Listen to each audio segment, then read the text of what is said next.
अस्सलाम वालेकुम। मेरा नाम है वक़ार हुसैन और आज हम बात करेंगे कुछ चीज़ों पे जो आपको मदद करेंगी आपकी याददाश्त तेज़ करने में। यानी आपकी मेमोराइज़ेशन की जो कैपेसिटी है, उसको आप किस तरह बढ़ा सकते हैं, उनके हवाले से कुछ चंद 1-4 टिप्स हैं, वो इंशाअल्लाह ताला आज आपकी खिदमत में पेश करते हैं। लेकिन उससे पहले एक सिनेरियो रन कर लेते हैं।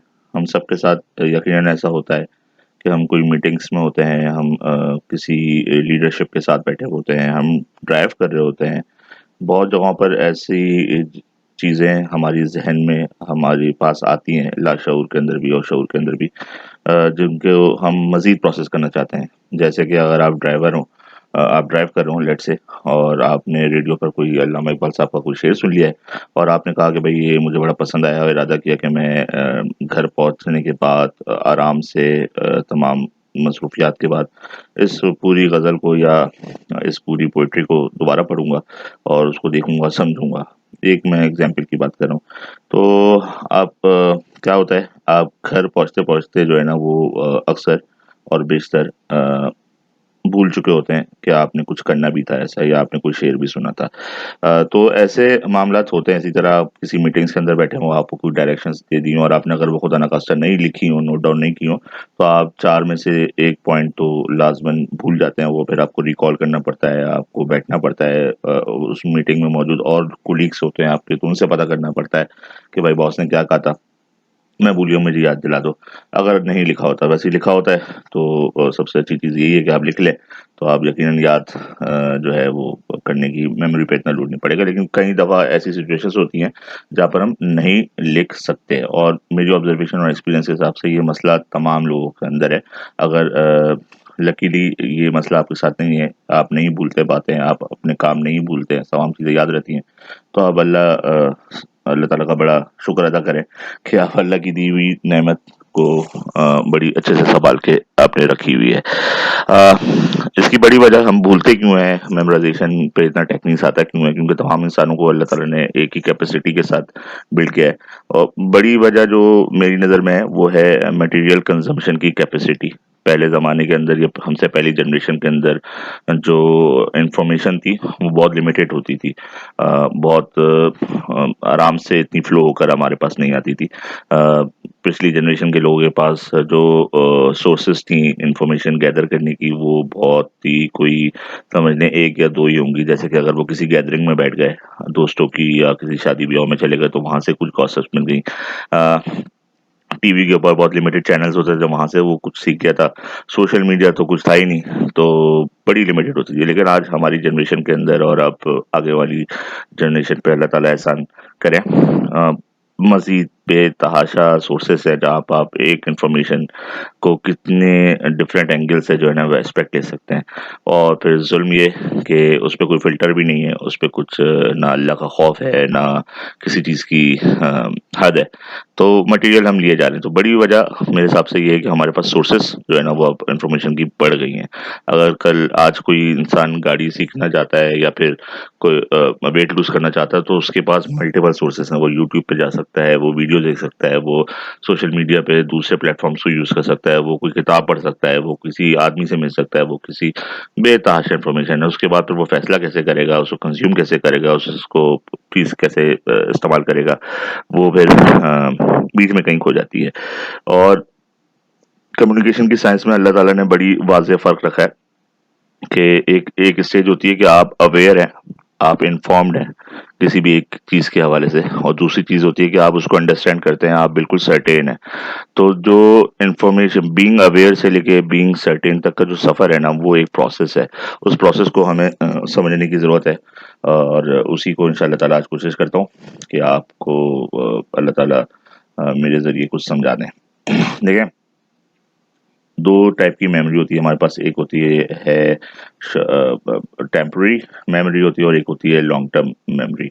तो टेम्पररी मेमोरी जो है वो हमेशा फ्रंट पे होती है। आप समझ लीजिए फ्रंट आपका मेमोरी का एक फ्रंट गेट है।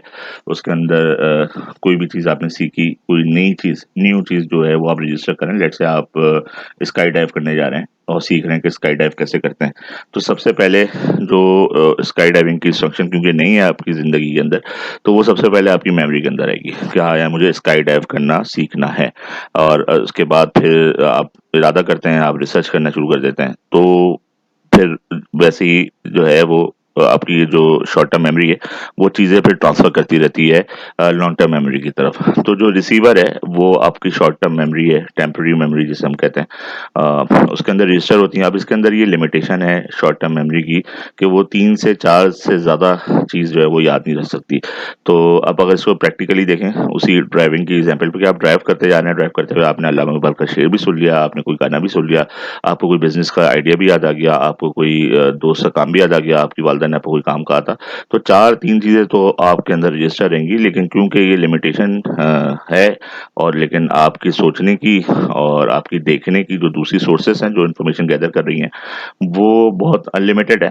तो वो चीज़ें आती रहती हैं और फिर फर्स्ट इन फर्स्ट आउट की बेस पे ये चीज़ें शॉर्ट टर्म मेमोरी से मूव होती रहती है। लिख आप सकते नहीं क्योंकि आप ड्राइव कर रहे हैं। आप लिख आप सकते नहीं क्योंकि आप नहा रहे हैं। आप इस पोज़ीशन में नहीं है कि आप इसको कहीं रजिस्टर कर लें ताकि वो बाद में रिकॉल किया जाए। तो इस पोज़ीशन के अंदर क्या होता है हमारे साथ, हम अक्सर चीज़ें लॉन्ग टर्म मेमोरी की तरफ पास आउट ही नहीं कर पाते। तो इसका सबसे आसान तरीका जो मैंने सीखा है अपने बड़ों से, वो मैं आपके आगे अर्ज़ कर देता हूँ। सबसे पहले तो आपने एक फ़ोकस टाइम के साथ रखना है अपनी ज़िंदगी में 24 घंटे के अंदर जहाँ पर आप फ़ोकस करेंगे कि मैं क्या करना चाहता हूँ। इसके अलावा जितना भी आइडियाज़ आएगा वो should be more irrelevant sorry वो इर्रेलेवेंट होना चाहिए। जैसे कि आप अगर कोई काम करने बैठ रहे हैं तो जो सबसे बड़ा दुश्मन है आपका वो है आपके मोबाइल की, आपके लैपटॉप की नोटिफ़िकेशंस। आप इनको खुदा इनको बंद कर दें। अब तो बहुत स्मार्टफ़ोन्स आ गए हैं और बड़ी अच्छी टेक्नोलॉजी आ गई है। आप ऐप बाय ऐप जो है वो अपनी नोटिफ़िकेशंस को कंट्रोल कर सकते हैं। कुछ किसकी आवाज़ आनी है, किसको दिखना है, किसको नहीं दिखना है, कहाँ पर बैक में जाना है, कहाँ पे फ्रंट के ऊपर नोटिफ़िकेशन आती है। तो बड़े ज़बरदस्त कंट्रोल आ गए हैं आजकल मोबाइल के अंदर। और उसकी बड़ी वजह यही है कि ये जो नोटिफ़िकेशंस है ना, ये बहुत डिस्ट्रैक्शन है। तो आप इसकी एग्ज़ाम्पल हम देख लेते हैं, जैसे कि अगर आप कोई बहुत स्पेसिफ़िक डॉक्यूमेंट बनाना चाह रहे हैं, अपनी क्लाइंट के लिए कुछ सेल्स प्रपोज़ल बना रहे हैं, कोई रिक्वायरमेंट गैदरिंग का डॉक्यूमेंट बना रहे हैं और फ़ोकस करके आप बैठे हुए हैं, सोचना है आपको, दिमाग लगाना है, आपका हाई एनर्जी काम है ये। और आप बस इरादा करते ही हैं तो साइड में नोटिफ़िकेशन के अंदर आ जाता है कि नेटफ्लिक्स के अंदर कोई नया एपिसोड अपलोड हो गया और then what happens, you just switch off to the Netflix और फिर आप जो है वो जो इम्पोर्टेंट हाई एनर्जी काम आपने करना तो वो पीछे रह जाता है। ये हम सबके साथ होता है और आई एम श्योर कि आप लोगों के साथ भी हो रहा होगा। तो पहला काम क्या करना है, हमने अपने नोटिफ़िकेशंस को बंद कर देना है ताकि हम फ़ोकस हो सकें और अपनी मेमोरी के ऊपर जो है वो अनलिमिटेड सोर्सेज़ का दरवाज़ा बंद कर सकें। दूसरी चीज़ ये कि आप अपने पास कोई ऐसा इंतज़ाम कर लें जहाँ पर आपके पास चीज़ जो है वो लिखने की मौजूद हो इमीडिएटली किसी भी सूरत के अंदर। बड़ी प्रैक्टिकल एग्ज़ाम्पल कि अगर आप वॉशरूम में बैठे हैं तो यकीनन आप वॉशरूम में कोई नोट या डायरी लेके नहीं जाएँगे। तो आप उसको रिकॉल करना शुरू कर दें। एक तरीका होता है, थोड़ा बेवकूफ़ाना लगता है कि आपने कहा कि भई मुझे ये काम करना है, लेट्स से कि भैया मुझे बिल भरने हैं और आप इस वक़्त जो हैं वो ऐसी पोज़ीशन में नहीं है जहाँ पर आप लिख सकें। तो आप इसको दोहराना शुरू कर दें। आप इसको 3-4 दफ़ा बड़े फ़ोकस के साथ आँखें बंद करके मेमोरी को पुश करके आगे उसको दोहराना शुरू कर दें। तो ये इसकी जो लिमिट है आपकी शॉर्ट टर्म मेमोरी की वो थोड़ी-सी बढ़ जाती है और इसको प्रायोरिटी मिल जाती है और ये फिर थोड़ा जो है वो थोड़े मज़ीद अरसे तक जो है ना ये आपकी शॉर्ट टर्म मेमोरी में रहती है और फिर आप जैसे ही पोज़ीशन में आएँ इसको प्रॉपर्ली राइट डाउन करने के लॉन्ग टर्म मेमोरी की तरफ भेजने के लिए, तो आप इसको लिख लें। तीसरा तीसरा काम जो है वो ये कर लें कि अगर आपने कोई नई स्किल सीख ली है, कोई नया आइडिया सीख लिया, तो आप उसको दूसरों को सिखाना शुरू कर दें और सबसे बेहतरीन सिखाने का तरीका मेमोरी को शार्प करने के लिए कि आप उसको लिखना शुरू कर दें। अगर आपने कोई कुरान की कोई नई आयत याद कर ली है, कोई नई आयत से मुराद कोई एक एडिशनल आयत आपने याद कर ली है, कोई सूरत याद कर ली है, कोई हदीस याद कर ली है, कोई दुआ याद कर ली है, तो आप इसको लिखना शुरू कर दें। तो यकीन जानें कि ये लिखना जो है ना ये आप जो है बड़ी इफ़ेक्टिव होती है कि आप इसको शॉर्ट टर्म मेमोरी से लॉन्ग टर्म मेमोरी की तरफ ले जाएँ और आपको ज़िंदगी भर तक जो है वो ये चीज़ें याद रहती हैं। चौथा बड़ा ज़रूरी काम कि आपकी जितनी भी लर्निंग है, जितनी भी मेमोराइज़ेशन है, उसको आप शॉर्टर ऑब्जेक्टिव्स या शॉर्टर रिपिटिशंस के अंदर जो है ना डिवाइड करें। कभी भी जो है, और आप प्रैक्टिकली मेरे ख्याल से आप कर भी नहीं सकते कि अगर लेट्स से 200 पेज की किताब है और आप उसको एक साथ पढ़ने बैठे हैं, और पढ़ने से मेरा मुराद कि बिल्कुल क्वालिटी पढ़ने बैठे कि आपको पता चल जाए कि इस बुक का क्रक्स क्या है, और आपने इस किताब से सीखने के बाद अपनी मजीद ज़िंदगी में क्या इम्प्लीमेंटेशंस करनी है, क्या चेंजेस करनी है। ये पूरा मेरा मकसद होता है हमेशा। पीछे एक बुक पढ़ने के बाद ये कुछ एक्सपेक्टेशंस होती हैं कि आप ये कर लेंगे। तो आप इसको यकीनन 200 पेज को ना एक साथ पढ़ सकते हैं, और ना फिर अगर आपने पढ़ भी लिया, बहुत अच्छे रीडर हैं, फास्ट रीडर, तो फिर पता नहीं उसको समझने के बाद अपनी ज़िंदगी में उसके अंदर क्या चेंजेस लानी है। तो ये ना करें। ये बिग बैंग की थ्योरी जो है वो हर जगह जो है करामत नहीं होती है।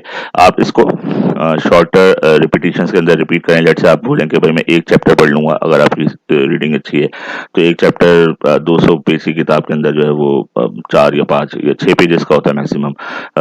तो आप उसको पढ़ लेंगे, उसमें से उसका क्रस निकाल लेंगे, वो कहीं लिख लेंगे, स्टेप नंबर 3 जो मैंने अभी आपको बताया था कुछ ऐसे पहले, तो वो लिख लेंगे, वो फिर लॉन्ग टर्म मेमोरी के अंदर रहेगा, और फिर पूरी किताब जो है वो इस तरीके से शॉर्टर रिवीजन के अंदर करें।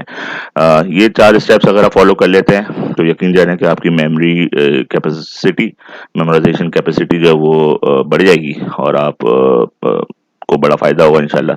और ये फ़ायदा आपको दीन में भी देंगे और आखिरत में भी मिलेगा, और दुनिया के अंदर भी मिलेगा। उम्मीद है ये छोटे-छोटे जो चीज़ें हैं, स्किल्स हैं, सॉफ्ट स्किल्स हैं, या टैक्टिक्स हैं, वो आपकी मदद कर रही होंगी, आपकी ज़िंदगी में चेंजेस ला रही होंगी। किसी और टॉपिक के ऊपर आप सुनना चाहते हैं तो प्लीज़ कमेंट्स में ज़रूर डिस्कस कीजिएगा मुझसे। नेक्स्ट वीडियो में मिलते हैं। जब तक अपना ख्याल रखिए। अल्लाह हाफ़िज़।